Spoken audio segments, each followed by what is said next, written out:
Bills focused on regulating hemp in Nebraska are in front of a legislative committee today. First Alert 6, Philip Katafamo is monitoring the discussion for us. He joins us live in the newsroom now. Philip, as John said, there are a couple bills that we should really have on our radar. Yeah, that's right, John and Jacqueline. Let's start with LB 316. It aims to limit the legal amount of THC allowed in hemp products.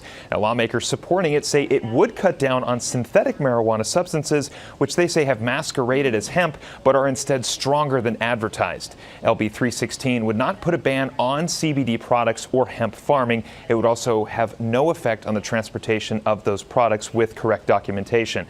Now, talking to the Judiciary Committee this afternoon, bill co-sponsor Senator Kathleen Kauth cited national data showing that from 2021 to 2024, poison control centers managed more than 10,000 Delta-8 exposure cases nationwide.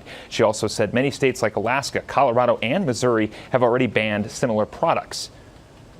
These products are sold in many states, exploiting misunderstandings in the law. The ability of manufacturers who constantly tweak the chemical composition of the substance and make something that is quote-unquote new and not yet banned has become a cat and mouse game between regulators and manufacturers. This bill will stop the influx of dangerous products masquerading as hemp and clean up the illegal marketplace that has developed. Sarah Linden runs Generation V and Grateful Green Dispensary. She spoke against LB 316. Today, she worried if it passes, it will ban products already legal in the state. Linden says the impact to small business owners could be massive and lead to people seeking other ways to get those substances. Passing LB 316 will also create a burgeoning illicit market for unregulated and unsafe hemp-derived products, posing public health risks and undermining legitimate businesses.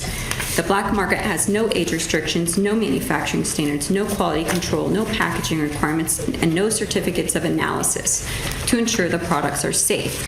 LB 316 is still being discussed on the committee floor right now. I'm also monitoring for another hemp bill. That one is LB 16. It looks to adopt the Nebraska Consumable Hemp Control Act. We will keep you up to date on the latest as these bills develop. In the newsroom, I'm Philip Katafamo, First Alert 6. Back to you, Jacqueline.